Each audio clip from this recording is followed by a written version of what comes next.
સુરેન્દ્રનગર જિલ્લાના ધાંગધ્રા તાલુકાના 6 પોલીસ સ્ટેશનના કુલ 133 અસામાજિક પ્રવૃત્તિઓ સાથે જોડાયેલા અને આ તત્વોને રાઉન્ડ અપ કરવામાં આવ્યા છે। દારૂ, જુગાર, ફાયરિંગ, મારામારીના ગુનામાં જોડાયેલા આવા તત્વોને રાઉન્ડ અપ કરી કડક સૂચના આપી। જેડી પુરોહિત ડીવાયએસપી કડક ભાષામાં આ લોકોને સૂચના આપવામાં આવી, કાયદામાં રહો તો ફાયદામાં રહેશો। જ્યારે પાટડી, બંજાણા, માલવણ સહિતના 6 પોલીસ સ્ટેશનમાં ગુનાહિત ઇતિહાસ ધરાવતા ઇસમોને મોટી સંખ્યામાં બોલાવીને રાઉન્ડ અપ કરાવવામાં આવ્યું।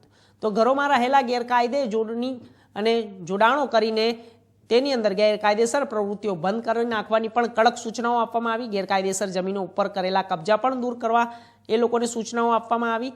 હવે ગુનાહિત પ્રવૃત્તિઓ કરશે તો પાસા અને તડીપાર જેવી કલમો લગાવી કાર્યવાહીઓ થશે।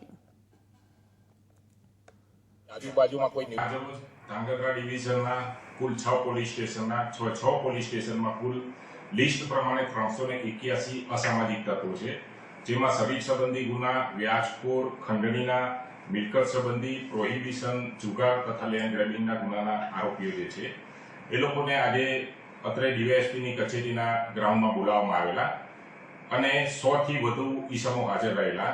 જે તમામ ઇસમોની મીટિંગ લીધેલ છે અને તેઓએ ભૂતકાળમાં જે ગુના કરેલા છે તેની માહિતી મેળવી અને ભવિષ્યમાં તેઓએ કેવી રીતે રહેવું, સમાજને કઈ રીતે ફાયદારૂપ થવું તથા કાયદામાં પાસા, તડીપાર, વિશેષ જોગવાઈઓ જે છે ગુજસીટોક એની પણ સમજ કરવામાં આવી કે ભવિષ્યમાં તમે બીજા કોઈ ગુના કરશો તો બીએનએસની કલમ પ્રમાણે પણ 112 અને 113 મુજબ અને 111 મુજબ કાર્યવાહી થશે અને લાંબા સમય સુધી તમે જેલમાં રહેશો તો તમારા પરિવારના સભ્યોનું શું થશે તે બાબત પર સમજ કરવામાં આવી છે। અને મોટાભાગના જે હાજર 100થી વધુ ઇસમો હતા એ લોકોએ ગેરંટી આપી છે કે અમે ભૂતકાળમાં જે ભૂલ કરી છે ભવિષ્યમાં નહીં કરીએ અને અમારાથી કંઈક ભૂલ થઈ જશે તો એ સુધારવા અમે પ્રયત્ન કરીશું અને અમને પોલીસને ગેરંટી આપી છે કે હવે ભવિષ્યમાં અમે કોઈ પણ ગુના નહીં કરીએ। ને આવનારા સમયમાં સર આ લોકો બીજી ગેરપ્રવૃત્તિ કરે તો આમની ઉપર પોલીસ શું એક્શન લેશે? આજે જે ઈસમોને બોલાવવામાં આવેલા હતા એ તમામની વિરુદ્ધમાં 2 કે તેથી કોઈ પણ હેડના ગુના દાખલ છે। જો ભવિષ્યમાં હવે કોઈ પણ પ્રકારની પ્રવૃત્તિ ગેરકાયદેસર કરશે અને ગુના દાખલ થશે તો બીએનએસની 111 અને 12 કલમ લગાવવામાં આવશે, જેની અંદર ઓછામાં ઓછા 1 વર્ષ સુધી નામદાર કોર્ટ પણ જામીન આપતી નથી। તેમજ જે લોકો વિરુદ્ધ પાસા કે તડીપારની કાર્યવાહી થઈ શકશે એમને પાસા અને તડીપાર કરી અને સુરેન્દ્રનગર સિવાયની અન્ય જિલ્લાઓની જેલમાં પણ એમને મોકલીને કાર્યવાહી કરવામાં આવશે।